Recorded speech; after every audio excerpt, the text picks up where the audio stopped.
Hello, and welcome back to Bitwig. Today's modular concept is signal function and flow. Now, we work in synthesis environments. We work where there are modules and there are chords, visible or invisible, and there are signals going through them. How are these signals functioning? How are these signals flowing through or not through various modules? Because the way we think about this determines what is possible for us. In short, we're talking about how to think today. So, that feels a little bit fundamental because even some of our most basic maxims, that pitch is roughly equal to frequency, and that loudness is that amplitude is roughly equal to loudness,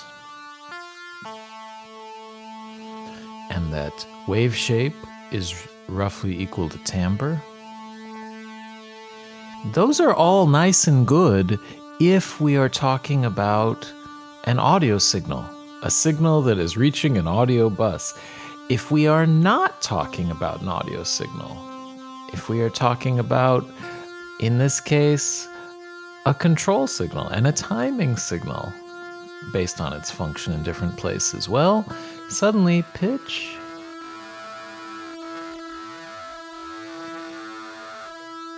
is doing something a bit different. And loudness for different destinations of the signal are affecting things in even other ways. And then timbre,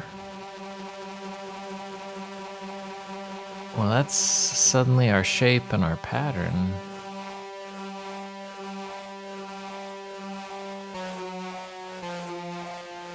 So, how do we think about this system? It is wonderful that it works together, that we can interconnect these things to inputs and outputs and have something work. But we need a schema. We need a way to think about it and to categorize it. It's good to talk about where things come from. This presentation I'm giving today presents a schema that was started by a great man in our field and a good friend, Tom Ray, who, in working for the Moog Company and in teaching very many of us over a long period of time, contributed immensely. We are talking about the functions of signals, listed here as ACT. On drtomray.com, you can get 80 pages on this for free, as well as a number of other pieces of material on both product design, manuals for classic devices, and all sorts of things that may be of interest to those in this field. So, having said that, I hope I don't mess it up. There are basically ACT. There are only three kinds of functions in any patch. A signal is either acting as an audio signal, or a control signal, or a timing signal. Reduced to its essence, those are the three types of signals that there are. And what does it mean? An audio signal, it must be something we can hear, 20 hertz to 20 kilohertz, or it's making audible sound. No, this is not an audible signal. This is an audio signal. All of these functions are simply defined based on their eventual connection. That's it. So if the signal, as in our initial patch, was reaching an audio bus and landing in speakers or headphones and turning into acoustic waves, potentially, then that is an audio signal. Full stop. That's it. If something was coming in to a control input, which is usually a way to manipulate the parameters of a module and give you access to the sound in that fashion, well, then that's a control signal, as we were hearing with certain pitch signals and other internal modulations going on here. And finally, a timing signal is something that usually starts or commences a function or provides a clock type access for synchronization to define where in a process something is. Those are timing signals. And that's basically it. So, why don't we take a look for a moment at each of the types of signals that are presented within Bitwig, because we are not talking about signal characteristics. We're not talking about, oh, it's periodic, or it's aperiodic, or it's random, or it's unipolar. These are all describable things when we look at signals. And you'll notice in Bitwig that there is color coding at times, which is to try to tell you what is predictable about what is coming in. And looking at the oscillator here, we kind of have one example of each on the input side, but let's just look at those signals as outputs. First of all, they should all be labeled within our help here. So yellow signals represent logic, purple signals represent phase, orange signals represent pitch. Those are three types that are defined here. And these are not particularly functions. These are actually just describing the types of signals that are expected and can produce a predictable result. So from the logic category, I grabbed the button device here, which we will very quickly see is really just representing a logic signal. It is a bi-state signal. It only has two positions. When it is off, or in some cases with comparators, when it's representing false, then it's outputting a 0 signal level. And when it is true, a high logic signal, it's outputting 1. That's it. Those are the only two possibilities. Now, if we reach into the I/O category, and I think we'll come back here a few times, I'm going to put the gate in module instead. So now when I play a note on the keyboard, this gate signal is simply going to a high state when any number of keys are held down, and a low state when all keys are released. Now, that signal is already in use over here to the envelope, because we do have these pre-chords, which is the equivalent of taking the gate input and connecting it to the gate in, to the trigger, the timing input of the envelope. So that's a good starting point. That's for logic. Now, phase is a little bit tricky and interesting. I'm going to grab, again, from the I/O category, the phase in module. Now, we've seen this before. If I select the device itself, there is a device phase section saying, well, I would like to synchronize at 1 bar. So I am getting a rate of 1 bar over which this ramp runs. That's it. Now, phase signals are unique and interesting in a way. They are this timing idea. They are limited in their range. They go from 0 to almost 1. They go to nearly 1. If you ever think you see a 1 here, then you might be seeing rounding. But it is not ever really getting there. And one thing we've done before is use an LFO to fake or simulate a phase signal. Now, we can do that by setting our timing to 1 bar, making our shape pretty similar. And once we restart the transport, we should be synced up. more or less, so that these signals are painting on top of each other now. They look very, very identical, but they are not quite identical because of the special logic of phase. So I'm going to go ahead and say I would like to see a comparison. I would like to see when the incoming phase signal is not equal to our LFO ramp. And what we're suddenly seeing is that at the end of every cycle, this is triggering a nice bright line going straight up saying, these are not matching right now, because phase is going from 0 to almost 1. The LFO is going from 0 to 1. With this shape, it is ending at 1, which does not match the phase signal. Phase signals are wrapped so that when they get to 1, they go back to 0. And as it continues, if it goes above 1, now we have a signal below 1. It just wraps so that the range is always from 0 to almost 1, no matter where it's coming from.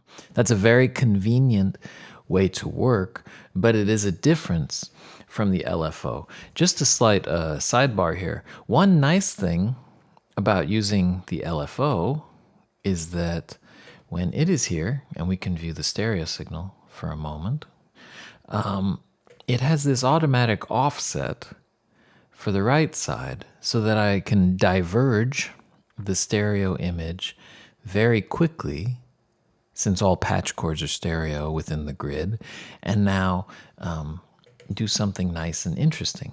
Now, don't think that the LFO is the only way to do that, because if I go over into the browser, and what I've got in the browser panel here is I've selected to say I only would like to look at grid modules. I can now pick by category of grid modules, and I've typed in stereo, because there are keywords for all devices within Bitwig for browsing, and there are a lot of devices here that have an option to do some stereoize, some automatic stereo-ness to be added, including a bunch of phase modules. And some of these processors, even if I grab them just to see what they're all about, any one of these, if I were to insert it, is nice and interesting. A way to create something curious there, particularly for going into a, wavetable. But the reason it was listed under stereo is it does have a function for this module, so that I can now say, well, bend the left side in one direction and the right side in the opposite. If we go to the full extreme, then we'll get these figure eights painted, or something a little bit more subtle.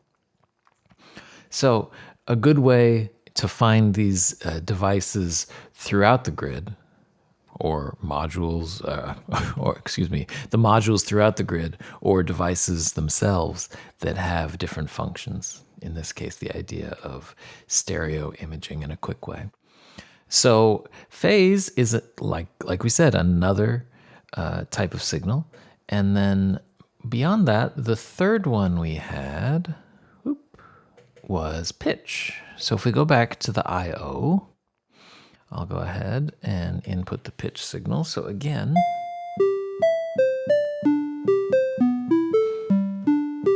whatever I play, and now realize the value readout module here from the display category does have an option to see exactly the semitone pitch or the hertz value along with the note.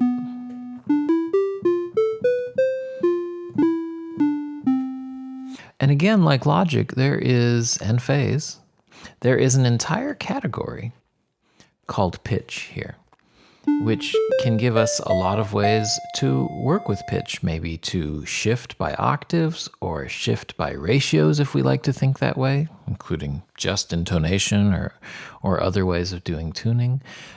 Transpose for just picking semitone or synths amounts. So if I were to drag that in and grab the right side of the module, then I am just transposing by an interval there and saying how I would like to move up or down. And yes, again, the idea of stereo is built in. So I'm going to go ahead. Let's return this to 0.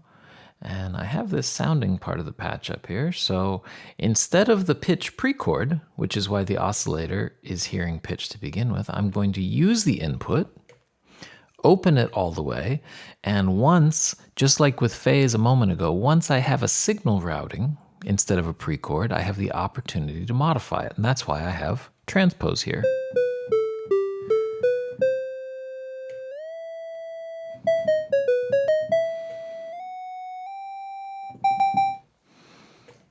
Again, maybe we want to think in the fun way. Let's do a nice perfect fifth. Now, we don't hear it, but that's the virtue of something like bagpipes. The transpose device has one of these stereo functions. It was listed in the browser a moment ago. So if I only want to transpose the left, but leave the right alone,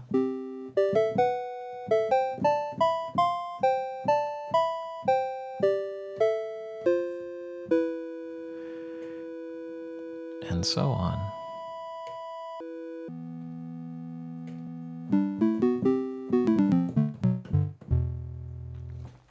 So these are signal types. With pitch, everything is moving in from -1 to 1 across a range of 20 octaves, which means each octave is 0.1 away. If I were to look at the original signal, sorry modifiers, each octave jump is going 0.1, and then everything else in between is just evenly divided. There's my tritone. But again, instead of thinking about that all the time, there is a pitch category for dealing with conversions and all the rest. So these are 3 of these types of signals that actually have designated types within the grid. But again, these are just describing the signal that is coming out. If we were to try to look at the way these types of signals normally function, we could do that. Logic inputs are timing inputs for the most part. What they are doing is, like with the envelope, and in this case, trigger signal, because it's AD, it is only sensitive to the high logic transition. It doesn't care, you can see the light here, when I let go of my note.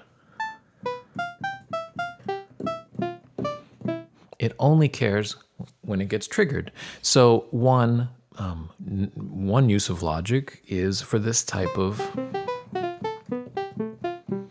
timing trigger, particularly envelopes are the clearest example, like with AD here.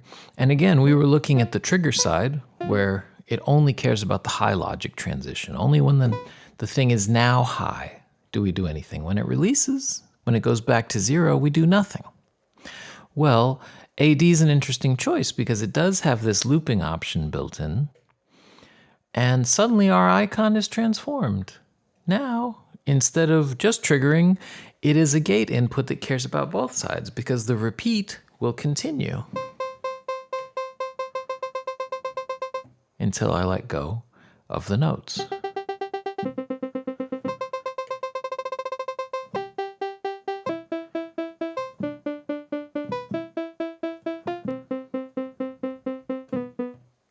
So that is one use of logic. Another would be, at a faster rate, resets and retriggers. For example, on the oscillator coming in.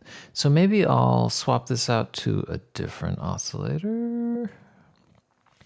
The drawable oscillators.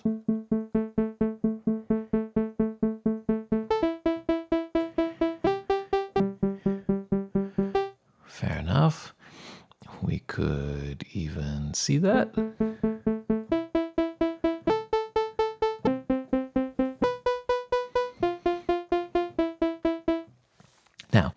this is an input.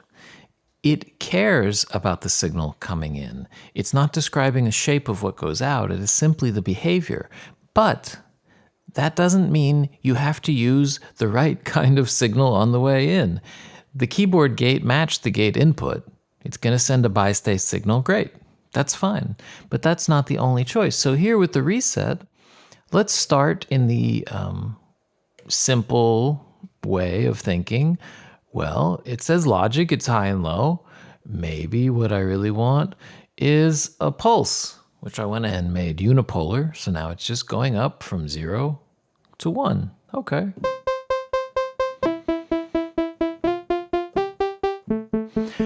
Now, how do we do hard sync? What we do is, this is now our oscillator that's governing, the master oscillator, and the oscillator under control.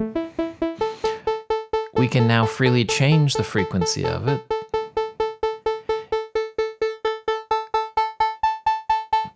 And remember that talk at the beginning where frequency is not always pitch? Now frequency is timbre. Because I'm retuning how many of these occurrences happen for each cycle. The cycle stays the same because this one's tuning it. Now, the important message here, yes, this looks a lot. Well, let's make it yellow, as it should. Great. So when it's 0, it's fine. When it hits 1, it re-triggers, and I get a perfect cycle that is occurring from this side to there for however many wave shapes can occur. That's a little ridiculous. In between. Now, it doesn't have to be a pulse wave. That's the point. If we think of this, it's just the input characteristic that matters. So let's change it to a sine wave. And the sound does not change at all.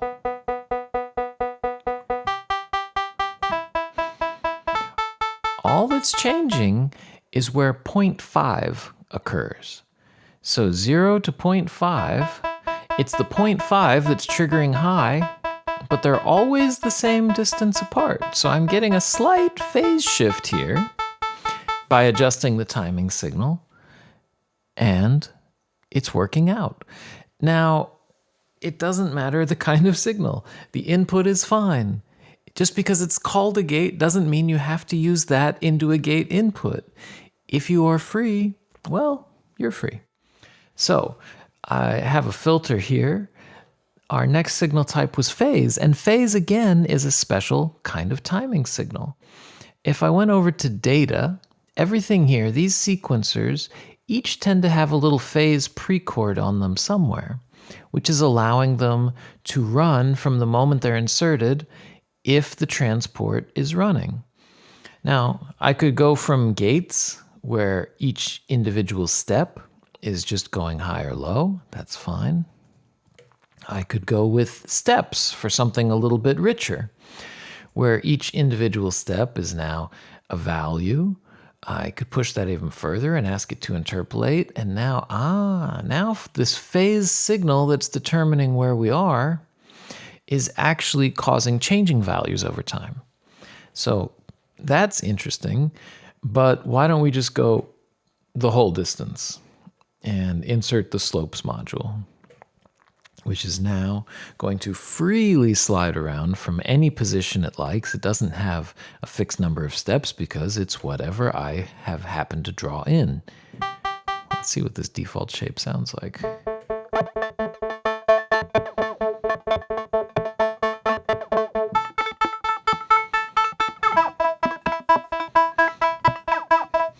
For the filter, it's a little jumpy. Let's drag this in. We do have these modifier options in the footer. As usual, holding Alt, we'll say, hey, maybe a lag module is what you might like, so to smooth out those quick transitions.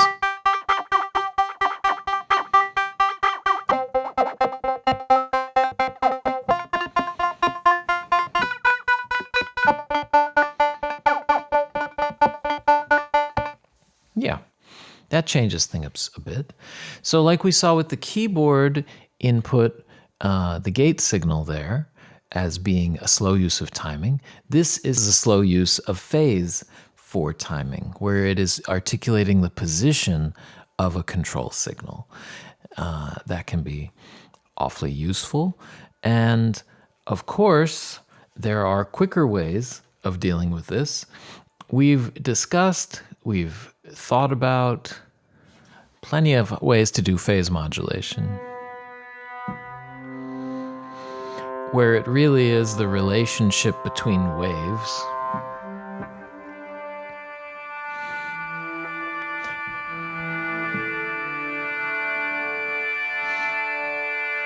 that is causing a timbre change.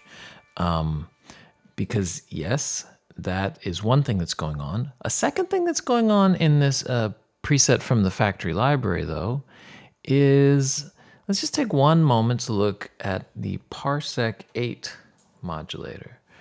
Because what it's allowing is, instead of a flat step sequencer, each individual step of the 8 steps can be routed to different locations, which, with it selected, we can look into the inspector and see, well, step 1 is touching several things of the oscillator and of the device and some of the modulators. Step 2, 3, they're all triggering slightly different things. So it's static right now. Once it is put into motion,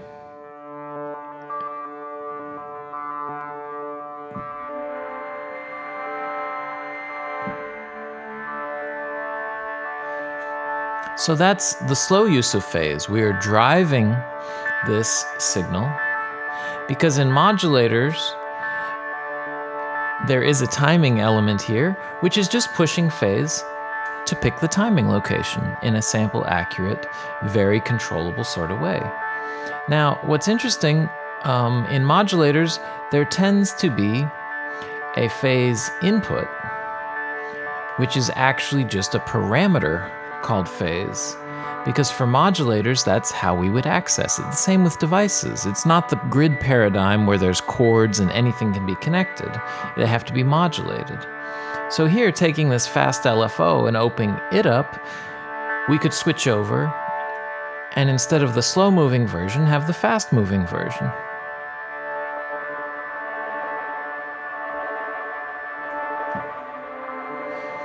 So when things become fast, closer to audio rate, or audio rate in this case, we hear the sidebands, we hear the timbral shift. But the point here is, it doesn't have to be one or the other. What the preset's doing by default is saying, well, maybe we want both.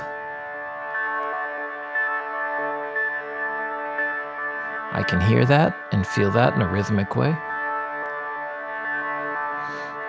But then I can also have a little stuttering and a little motion that does create more dramatic shifts in the sound. So, phase shows up in a lot of places. We could definitely find it in all sorts of locations in different categories within the modulators as well. So, logic is a timing signal, phase is a timing signal, and yes, we know what pitch does, I suspect. When I play the keyboard, the nice slow version is that, hey, I picked what note was going to play. We saw the pre-chord version, we saw the wired up version, it all works. Now, having discussed those ports that have certain types and certain types of signals that are actually important in Bitwig, again, the function is it's always either audio, if it's reaching an audio bus, control, if it is influencing a device via parameter, or timing, logic, phase, those sorts of signals. So that's all they really are in the end. What that turns into when we think about it is there's only really 3 kinds of modules. There are only generators, which are creating signals, processors, which are taking, modifying, and then passing on a signal that came in. That's a port type we didn't talk about yet. And terminals, modules that are at the beginning or the end of the frontier to either bring information and signals into the system or to send it out of the system. Are there hybrids of these? Of course. These are the three types, but it's not a total limitation on what functions there are. Now, the processor part is a little bit interesting because we're talking about control inputs, and when is a control input for parameters, and when is an audio input the thing that's happening? Because the whole story here was it's about the eventual connection. So looking in the math category here, for example, we have an interesting thing. Addition, cool, I have two red input ports. Here's addition. No matter what I do, they all change. That means these are untyped signal inputs. What does it mean? Doesn't it sound generic? Yes, that's the entire point. I don't know where this is going, so it is a signal input. If I just add these two sine waves together, I get to see them both over here. Now, you'll notice I could go with something else, and we can land in the synthesis place for a minute. Let's take both of these and switch it over to be a multiply device, perhaps. And once this gets connected, we're immediately going to see something different. So strict direct multiplication, where both signals are being treated exactly the same, which is to say, even if I swapped which is which, I get exactly the same result. It's ring modulation. It is a sum and a difference. This frequency minus that frequency appears, and this frequency plus that frequency appears. That's all that's showing up. Fine. Now what's interesting, plus and multiply both have all the same signal ports. Why? Because the signals are completely interchangeable. In a math parlance, these are commutative. Now, if we look over here, subtract and divide have different color ports because it matters which signal is connected to which. And kind of in this same vein, if I were to switch this multiply module over to the AM/RM module, now I have a blue color. I have an extra port, which is not going to follow the scheme when I change the color of the device because it's different. When I put these two together, if I start on the far left side, well, look at that. I'm getting only the carrier, because there's a distinction here between the carrier and the modulator. If I go all the way to ring mod, I get the same result as multiplication. Now it doesn't matter. I could switch these two signals and I'm going to get the same result. But it's the middle position, the classic AM, the classic VCA position, where I do get the original carrier as well as the sum and difference. These ports are being treated differently. What does this mean? It means the center port, in this case, is a signal input port. Its input is passing through to the output in various ways, getting manipulated and making it through at times. And the second port, the carrier port, is a control signal. There is a distinction between the two, and the coloring here tries to show that when possible. The min-max module, well, it's just comparing the two signals, doesn't care which is which. It's going to give you the minimum and the maximum. Different color outputs because the outputs are different and they're important. But the quantized module, well, there's one signal we're processing, and then we're setting the parameter of the quantized amount. So there is a distinction at times, and it's the processor that has a signal input that will make it to the output. A generator doesn't. If I want to go with the most extreme generator example, well, it has generator in the name. It is a noise generator. It says white. I'll select white. The second I plug this in, oh, There's a lot of signal in a lot of different places. Why is it tilted? Well, because there's a tilt parameter. That's why. So generators are making signals. Oscillators are generators. All of the step sequencers we saw a minute ago, including slopes, those are generators. They're not taking a signal and processing it to create its output, but they are making something that gets on the way out. And then there are these terminal devices. By the way, is this an audio processor? It depends. If I grab an audio output, and I hope I don't blow our ears off, that's not too bad.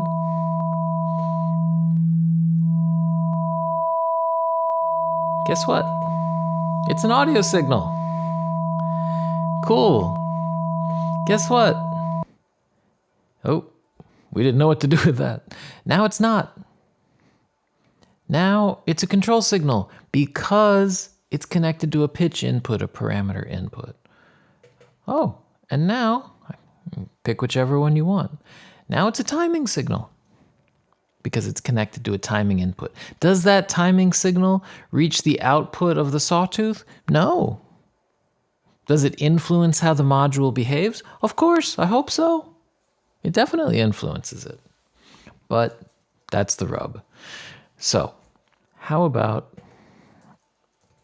a twist or two? Let's go ahead. I've got a grid patch. That's a great idea. We know that anything connected to this audio bus happens to be an audio signal. Cool. What do you think of as audio? Well, an oscillator would be nice. All sorts of things. Maybe an audio input with some processing. Right. So if I'm going to understand things well enough and break the rules, I would like the keyboard gate signal input, which we saw before. It's just up and down. That's my audio signal.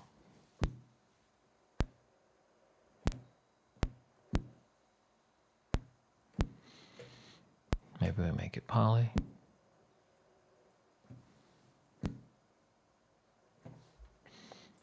So when I press each, I just get a quick burst and then it disappears. Wonderful. Is it audio? Yes, it is. Because one, it's reaching this audio out module, and two, fortunately, the output of that track is reaching the speakers or headphones. Are we listening to DC pops right now? Yes, of course we are.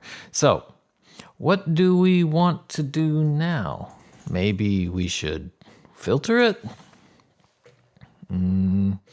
Something with a low pass might be nice. Or a high pass, excuse me. Get rid of some of the bottom part.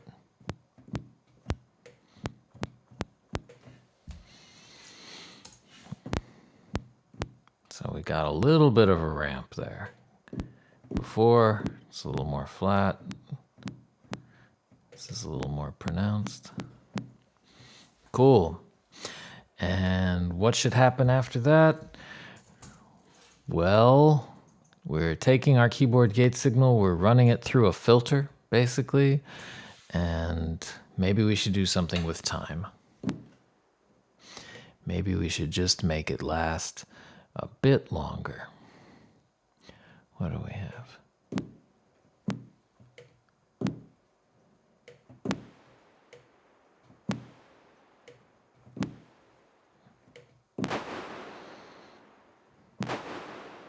Oof.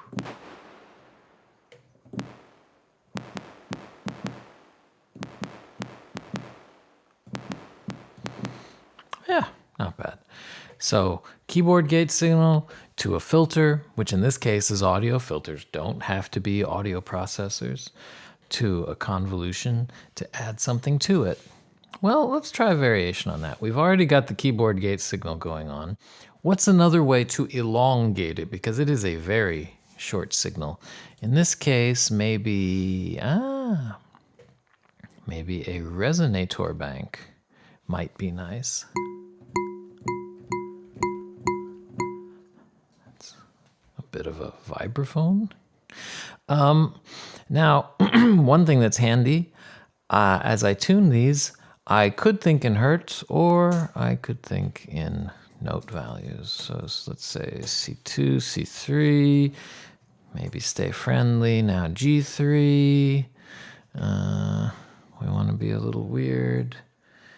Maybe A sharp 3, kind of get those a little clustery. F5, G6. I'm just picking. Ooh.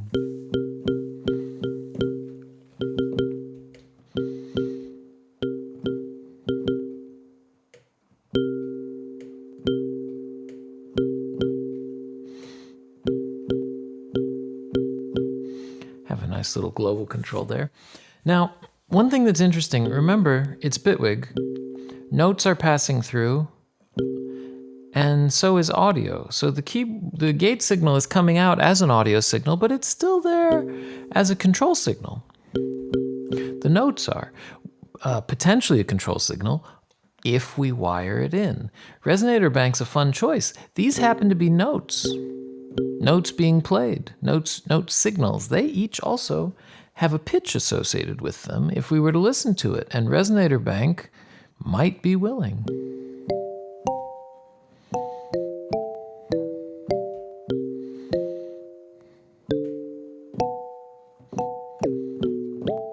Yeah, not sure we need so much glide. But that's a little bit strange and interesting. Now, what do we do next? If we understand what's happening, we can do it wrong. I've got a filter bank right now, and somehow I think I'd like to add vibrato to my filter bank. Why not? So I've got a frequency offset. I can make it just maybe half a step is usually about the right amount, give or take. So now, vibrato is a nice modulator where a lot of things are coming together. It has a delay, it has a fade-in, and it is normaled, automatically connected to the mod wheel of my controller. So when I open the mod wheel,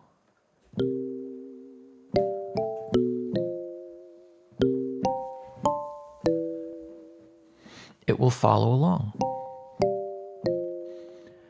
I know, vibrato is when you control the parameter of an oscillator. Well, actually, we're controlling the global cutoff of a filter bank because we can do that on a processor instead because we're thinking differently, and that frees us to do whatever might be interesting. You know, let's make it even more interesting.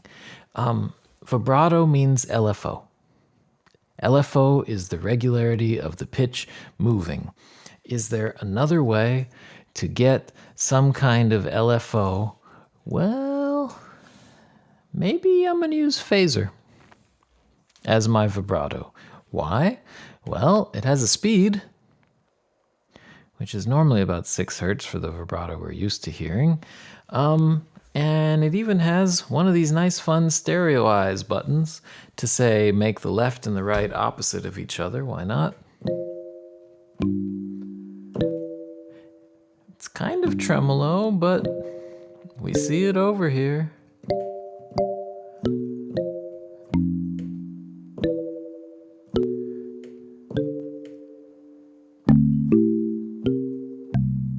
I like the smoothness.